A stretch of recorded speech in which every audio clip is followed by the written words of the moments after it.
Taxi! Where to, mate? Hello, mate. 55 Tufton Street, please. 55 Tufton Street, SW1. Yep, I know it well. Hop in, sir.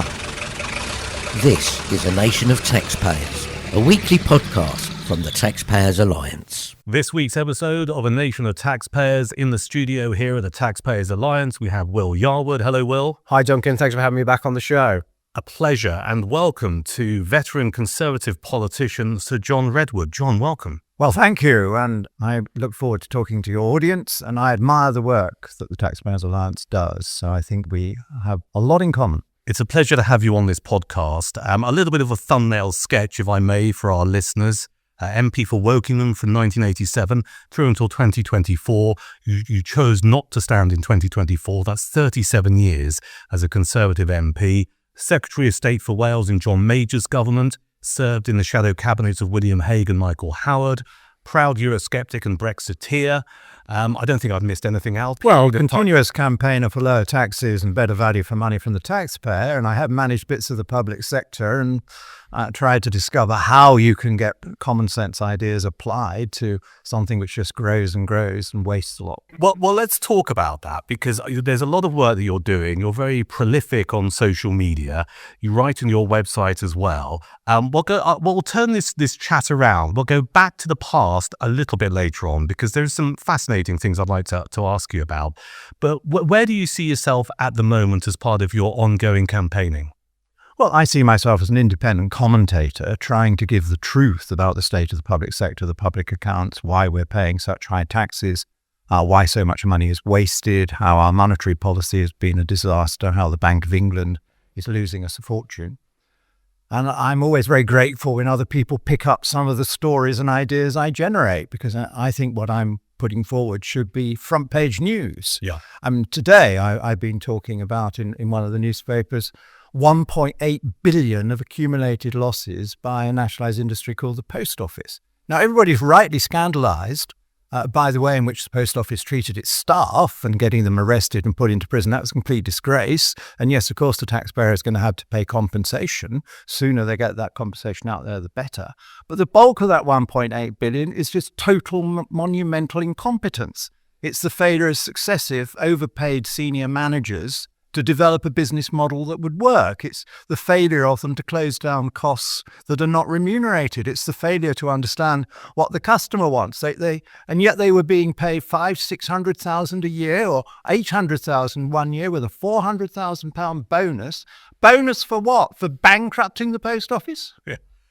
It's interesting, and it's great to hear this passion, because I think it is much needed. We seem to be living in almost a climate now, and Will, you can butt in a second, because I welcome your views on this, which is almost, and I'm going to give a shorthand interpretation, oh, that was terrible, some awful things happened, but it's all right, the taxpayer will pick up the bill. Is that a fair assessment? Yeah, I think it is. And that's because people don't think it's actually their money. They think it's the government's money. And that's something I think we discussed at the TPA quite a lot, and John has discussed consistently in the past.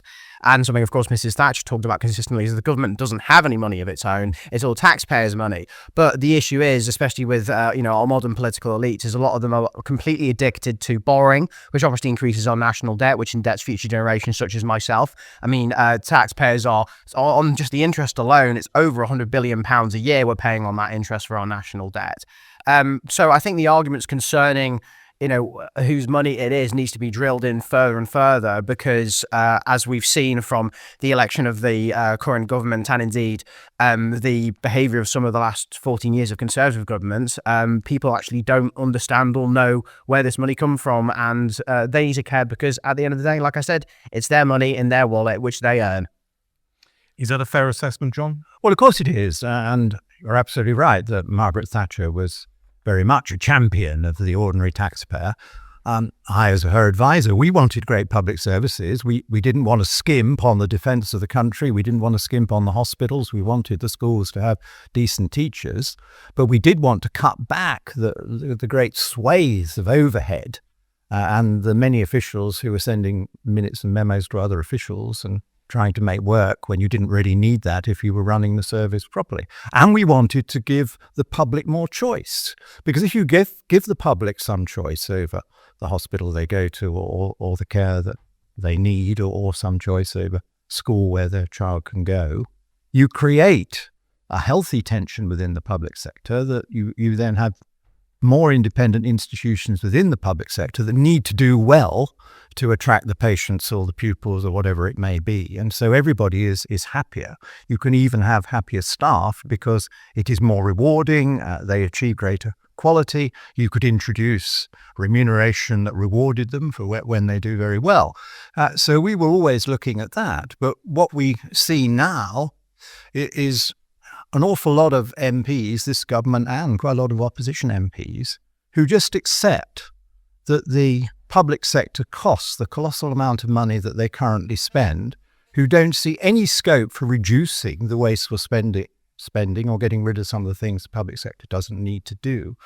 And then they come back and say, well, we've either got to borrow it or we've got to tax it. And of course, borrowing is just delayed taxation. It means that you've got to pay the interest on the bill and pay the bill back at some point in the future. So it's an argument about which taxpayer pays it when. So how did we end up in this situation, in your view, this idea, this mindset that I think you're absolutely spot on, that we just accept the status quo and we can't dare to tackle, I think it was Michael Gove coined the phrase, the blob. How have we ended up here? Well, because I think too many politicians have a career only in politics and related activities. And they want to get on in the public sector world, so they don't want to challenge any particular part of the public sector for waste or unnecessary activity.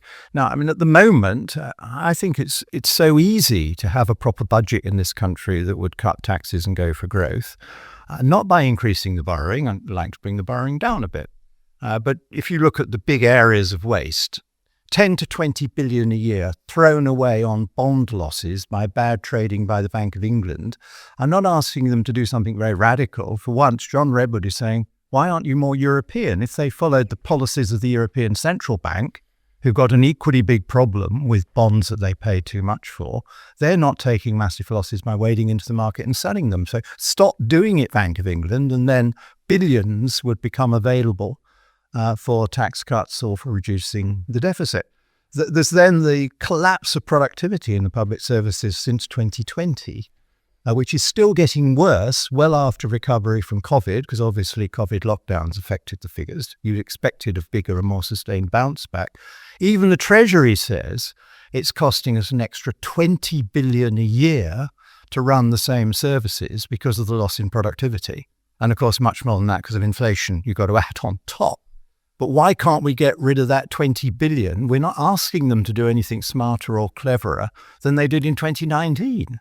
We're asking them to get back to doing as well as they did in 2019. I actually think the figure is bigger than 20 billion. I think it's 30 billion plus. So we ought to be much quicker at getting out those massive inefficiencies because they do know how to do it because they did it a few years ago. And then you've got the fact that we've got hundreds of thousands of people of working age who with the right support and help could actually get a job. You don't need to constantly bring in migrants from abroad to do these jobs, but you need to help people who are out there who could have a more fulfilling life and a higher standard of living if only you can get them back into work. Now, all parties say they want to do that, but can we please get on with it? And can we take it from experiment to roll out of things that actually work? The Netherlands have done rather well at that. So you're of the view, if I've understood what you said correctly, they know how to do it. They can reduce the size of the state. There can be better efficiency.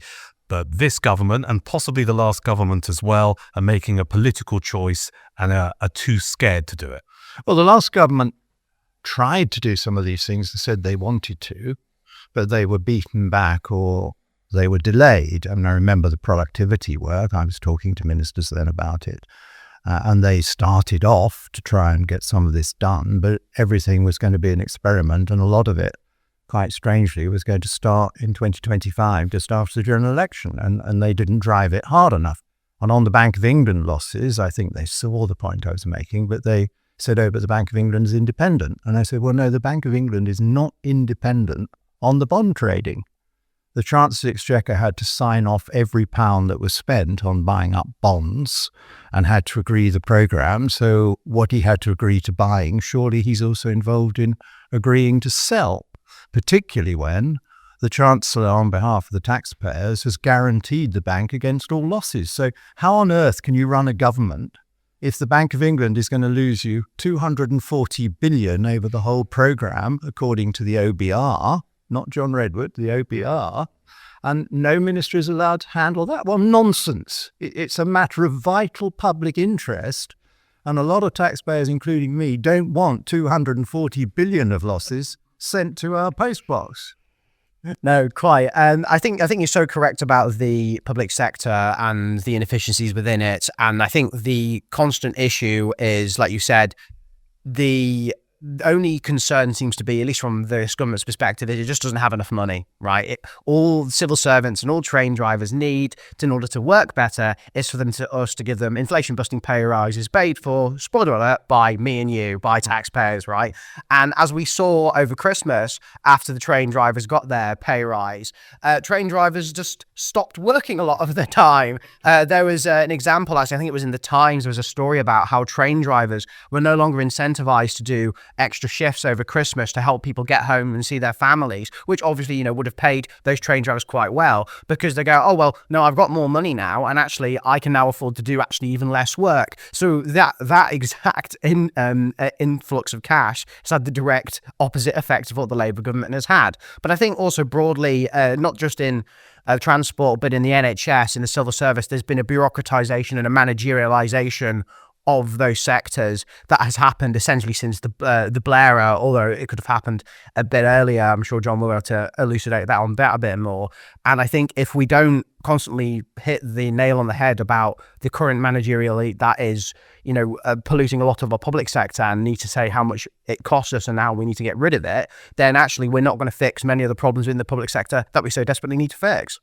No, I agree. I'm all in favour of people being better paid. And I think one of the ways to get a better performance out of the public service is to show people that if they work smartly and well, very much in the interest of the patient or the pupil or the service user, then they will be well rewarded, and there should be scope for them getting extra remuneration if they do particularly well. There's nothing wrong with that approach. We have it at the very top of the public sector, and it's not properly used. Why on earth pay huge bonuses to the people who were running HS2 or the post office when they weren't delivering any of the things you wanted? They should not only have had no bonus, there should have been a discussion about cutting their very high base pay or suggesting to them that maybe they could work somewhere else.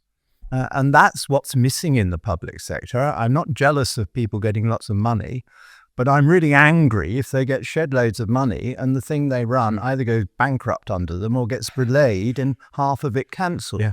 What's interesting about this, though, I almost feel it's now ingrained in the British psyche that we're used to stuff not working. We just kind of, I get a train in from West Sussex into SW1 because I live in West Sussex. And, I'm there and it's like the train gets delayed for 10 minutes or it gets cancelled. And you go, oh, well, no big surprise. It's almost like we've become conditioned for anything in the public sector. And that's not just transport. I mean, I know the trains are slightly different because they're franchised, but trains is one example. You look at the NHS, oh, my hospital appointment's being cancelled. Oh, well, no big surprise. It's almost like we've become used to this. Well, indeed. And good private sector organisations behave in a totally different way. They're customer driven and customer focused. And I've chaired 2 or 3 private sector businesses. And one of the first things I always did as chairman was to say, I'm head of the complaints department. I want to see the run of complaints. I want to see serious complaints, and I want to know numbers of other types of complaint, because we're going to manage them out. As soon as you see a complaint, you should see that as a business opportunity. How can I do something better, cheaper, smarter? How can I say sorry to the customer so I don't lose the customer? And that is ingrained in you. That's how you keep customers, how you grow a business. And we just don't see that enough in public sector institutions, even ones where the leaders are paid pretty well.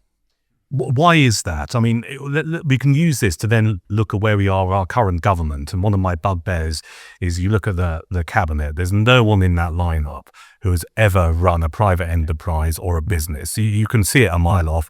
And if you think I'm lying, just look at the budget, which is so anti-business, it is unbelievable. Why can we not get people in the public sector to just have even a teeny weeny slice of that private sector mindset.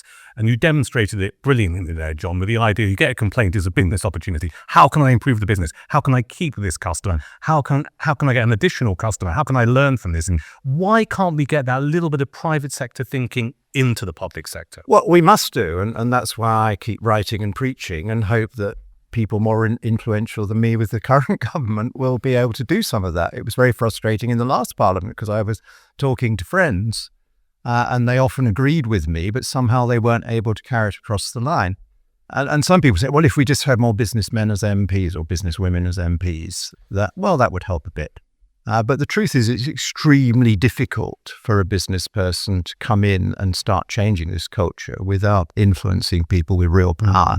And that's not just the elected politicians, it's also the senior officials who are doing much of the work and running these things. So I think we need to work away at civil service training, civil service culture for their own sake. Yeah, do you think it's a lot to do with the incentives as well? Because obviously in a bottom line business, if something fails, there's either an opportunity to fix that failure or get rid of that failure. While in the civil service, if something goes wrong, well, nothing happens really. They just move on to the next disaster, basically. So do you think there needs to be a change in the incentives in the way that civil servants and also the public sector works? And is that even possible considering that it's not open to things like market competition and the type of people that typically go into those jobs won't have, like you said, any types of business experience or private enterprise experience in the past?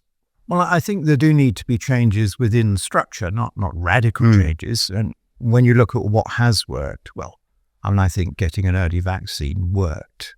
But that was done by creating a separate unit under somebody who was completely versed in private equity and free enterprise and placed on behalf of the taxpayer some really good bets about which research teams might get to the answer we were all desperately keen to see. So it had to be done within the civil service, but by creating a separate unit. And they had a task and they had to see it through.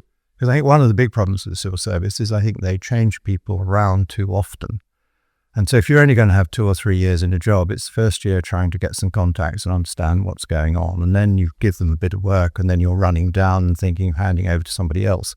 And as many of these projects we're talking about that have gone wrong, very long-term projects, putting in a computer to the post office or building a big railway, you need continuity and you need named responsibility within the system. And it wouldn't be publicly named responsibility necessarily. It should be named responsibility to the minister, who is the public face of the whole project.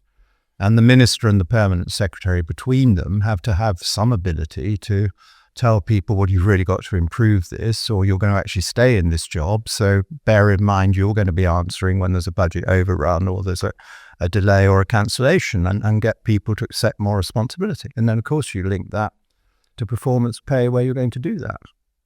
You wrote a piece recently for the Daily Mail newspaper. It's online behind a paywall at the moment. Though some of the excerpts, if you like, are available on your website. It was almost like a list of things that Chancellor Rachel Reeves needs to do. Well, it was my proposed budget, yes. Not the first time I produced a proposed budget that hasn't always met with approval.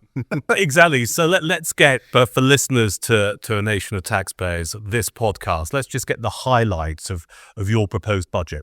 Well, my proposed budget started off by freeing the money. So I take those 3 lots of 20 billion I've identified and said, look, you tackle those. You won't flush out the whole 60 billion in the first year. Of course you won't. But applying pressure to it will give you billions, and that will give you a bit of scope for doing some other things. And I added a 4th category because I think carbon capture and storage is a waste of money and will drive our industry out of business even more quickly because it actually makes energy dearer. So that was another big saving. So then, armed with a whole pot of savings, they say, well, some of that must reduce potential borrowing because we're still borrowing too much. But there is money to spend even under Treasury and OBR rules, which says that every reduced rate of tax produces less revenue, whereas we know that quite often it produces more revenue if it's a tax which is sensitive to activity rates and to the level of the tax. And so I set out a series of tax proposals that would have most impact on growth. So obviously strip out the carbon taxation because that is deindustrializing us. And instead of reducing the world's CO2, it actually increases the world's CO2 because we import it with lots of marine diesel to bring it here. And often produced with even more CO2 in its production than would be in the UK. So you need to get rid of that and start price industry back into business in the United Kingdom. Have a new deal for the self-employed, because an IR35 stops them growing their businesses and produces all sorts of stresses, which puts people off being self-employed at all. I notice, incidentally, that the Post Office, of great fame, has had to provide 72 million for its mistakes and penalties over IR35. So even the nationalised industry can't get IR35 right. So let's rip it out and put in a more sensible form of taxation. Here. I then said we need to up the VAT threshold for small business, because when you're growing your business, you don't want to have this artificial constraint thinking, oh my God, I don't want all the hassle and cost of a VAT system, so I will just limit my turnover. And various MPs have agreed with me in the past that they could go to business in their constituencies and they would be told, yes, we close for December and January because we don't want to go over the threshold, or no, we don't want to produce any more of those because we're up to our limit this year. This is crazy. These are the really exciting businesses that could grow, and you need to let them grow a bit further before they have to take on this extra burden. And then I was very keen that we reduced cost of employing people in other ways. So clearly you've got to reverse the dreadful national insurance increases of this government, because they have killed confidence and slowed growth to a halt. And they're putting people off investing because they're struggling on whether they can afford to keep all their current staff. And obviously get rid of the family farm tax and the small business enterprise tax, because this is absolutely crazy if you want to grow an economy. We do a bit better than the EU in a population of smaller and faster growing businesses, but we're miles behind the United States of America. So you just need to clear out a lot of those taxes to give them the green light to grow. What you're saying will be meat and drink to our supporters, Taxpayers Alliance supporters and listeners to this podcast. I know Will has a question in a second about your use of social media, because Will is the TPA social media guru here. So I'll let Will do that in a second. But I just wanted to, off the back of what you've just said, the first 6 months of this Labour government, which has just been a joke, to be honest with you, why have they got it so wrong so early on? Well, I'm desperately concerned, because it is our government and we want it to do well, and we're going to have 4 years or more of it. And I'm very surprised at how unprepared they were for governing. I still don't think most ministers understand how the civil service works and how you operate the levers. And they've made every Monday as well as every Thursday a day when nothing important happens in the House of Commons other than the odd statement on a tragedy. And that is valuable legislating time. And you'd think a reforming government that made change its mantra would have a whole series of things ready to change regulations and change institutions and all the rest of it, but they just weren't ready for it all. And then even more surprising, because in opposition, they were very good at messaging, whether it was accurate or not. They certainly got the message across and made life very uncomfortable for a government, which is the job of an opposition. But now they're in government, they don't seem to be able to message to save their lives. I mean, who on earth worked out the idea that your first 3 months of messaging was that everything in the country and its government is dreadful, and we're going to make it worse? I mean, you could just about put up with everything's dreadful, although a lot of people will say, well, it isn't, and we're quite proud of quite a lot of what's going on in this country. We wanted you to fix specific things. But you can't go on and say, our actions in the first instance are going to make it worse. You've got to offer some hope. And why intervene at all if you know what you're going to do is going to make it worse? And when the big mantra was, we're going to be the fastest growing G7 economy, I said, great, I love that idea, but you do realize that's a tough ask. It means beating America every year, which we haven't done for decades. And then they produce this budget, which does the complete opposite. Tax it, regulate it, stop it, ban it, everything that one might want to do. You know, don't make petrol and diesel cars, don't get any of our own oil and gas out of the ground. All these things have to be imported. Why? How does that help? More CO2, less tax revenue, fewer jobs, Britain in trouble.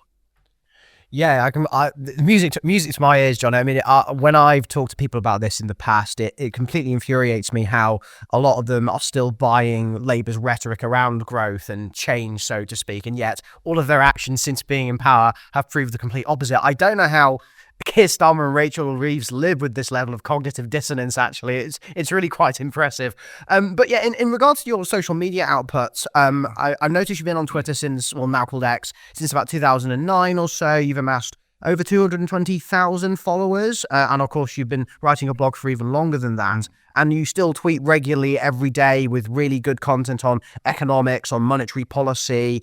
Recently talking about the Post Office and the Bank of England, of course. And I was wondering, from your perspective, how important is it that all your messages are put on those kind of platforms? And over the years as you've done it, where has the growth and interest come from? Has it come from a particular demographic, or is it over a certain issue? How have you grown those platforms over the last 10, 15 years or so?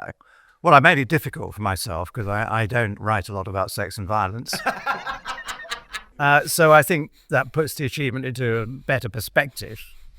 So I haven't gone out there for cheap shots, as you can see. And I've been trying to grow a serious-minded audience that wants analysis, comment, not usually party political in any way, but says this is what's going wrong in this part of the public sector, this could be fixed, or this is what is going wrong in our social discourse. This might be a better way of looking at it and helping.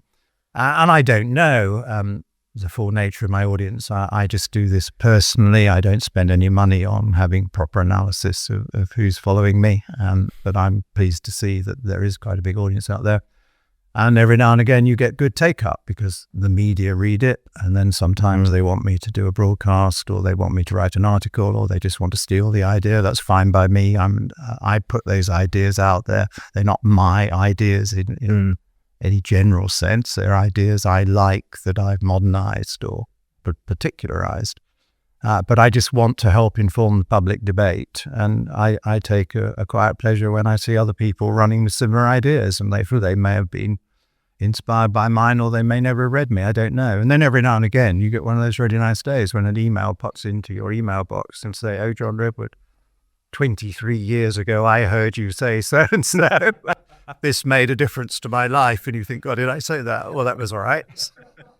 Well, let's talk about the past for a bit before we end this particular episode of this podcast, because your ongoing work now grappling with the socialist state. I mean, it's a theme that's been running for decades as part of your political career. Let's go back, if we can, a few years, and just a couple of questions I want to ask you, given our listenership. Your work as an advisor, your work with Margaret Thatcher, John Major. What was Margaret Thatcher like? Well, she was the best boss I ever had. She was very demanding. She liked a good argument in private. A lot of the much older men than me who were advising her and working for her didn't really understand that, and they somehow thought it was wrong to argue with a lady. And I used to say, "Go in there and give it to her. She'll not respect you if you don't." So she and I had some really good lively exchanges, because I had a half-hour slot on my own with her every week to work on the agenda for the following week and the longer-term agenda as chief of policy. And in those days, it was a very happy ship at Number 10. I mean, there were three of us senior people helping her. There was her principal private secretary who did all the formal work and the cabinet committees and diary and all that kind of thing. There was Bernard Ingham, the chief spin doctor, who was putting out a message in those meetings, policy, government agenda, strategy, and all that kind of thing. And it was a fascinating job. And it was serving just one very demanding but really wonderful client.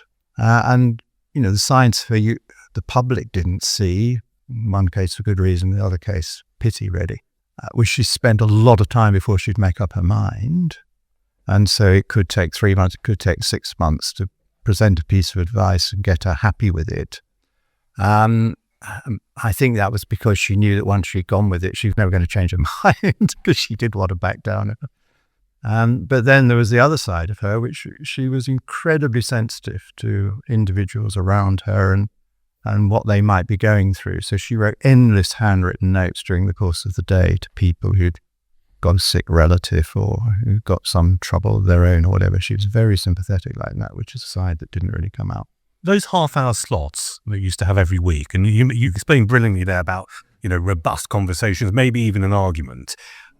Can you recall a time when you had one of those arguments and actually she went, "Do you know what, John? You've argued your point. I think I'm going to change my view?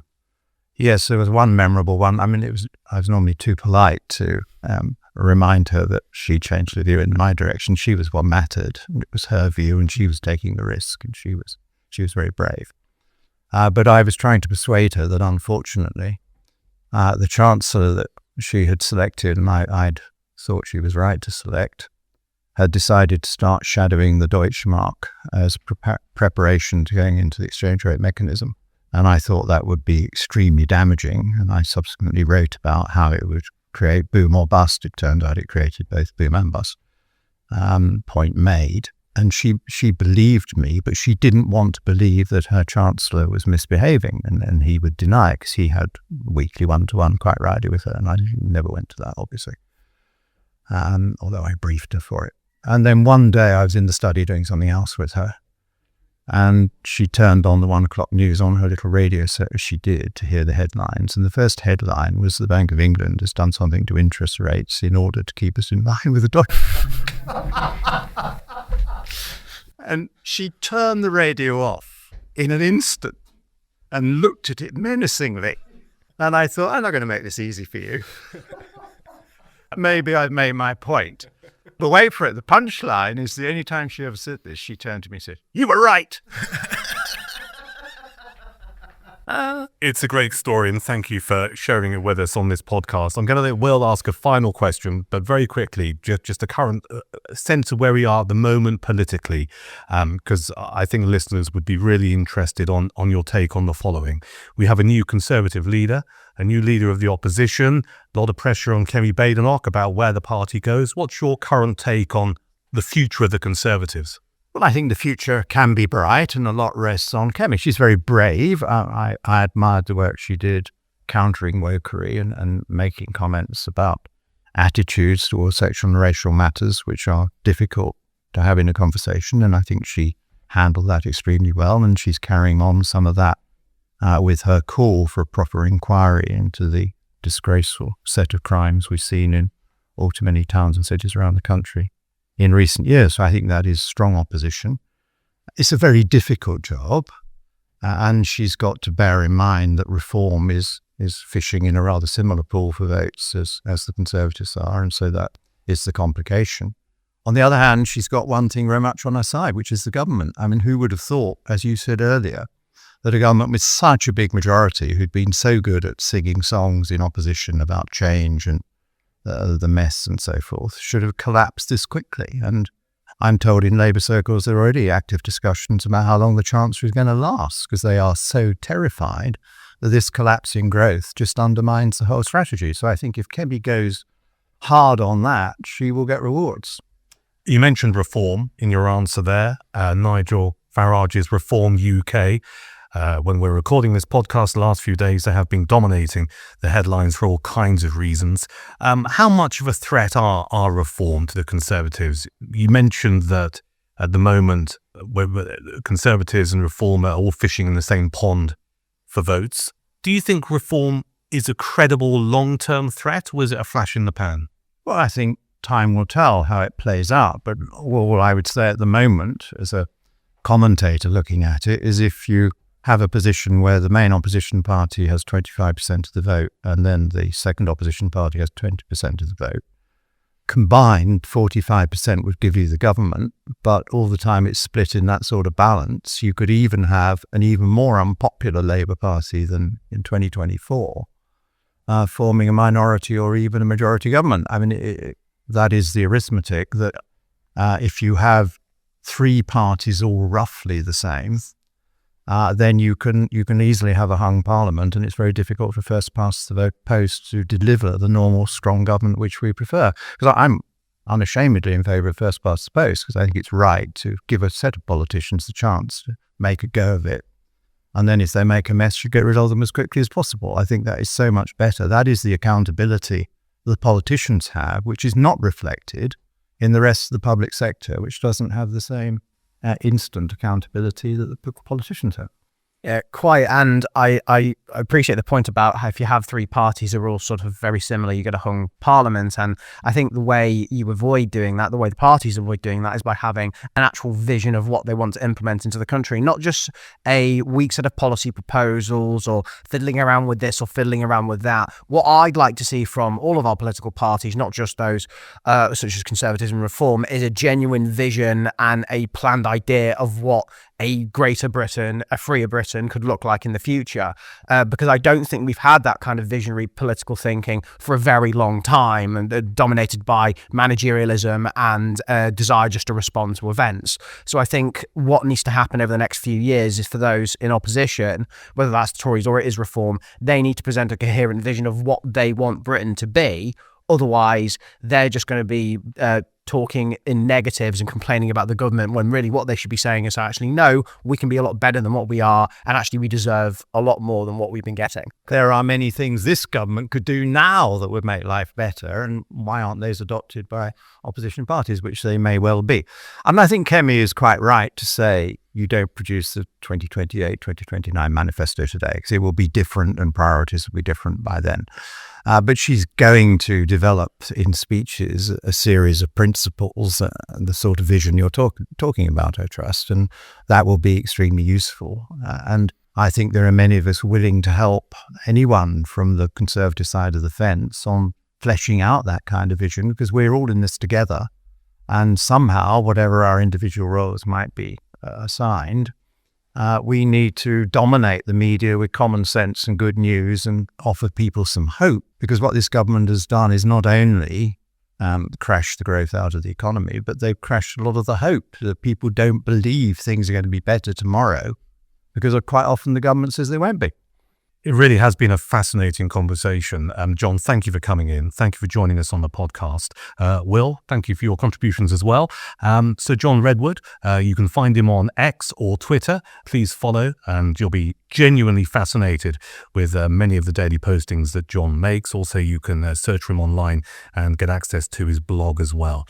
You have been listening to A Nation of Taxpayers. It's the podcast on the Taxpayers Alliance. Thank you for listening. A couple of bits of housekeeping. If you can follow, like, and share this podcast, on Apple Podcasts or on Spotify, you can find us on YouTube as well. That'll help us. And please, if you'd like to send an email about anything, suggest a future guest, or any comments, the email address is podcast@taxpayersalliance.com. Thank you for listening.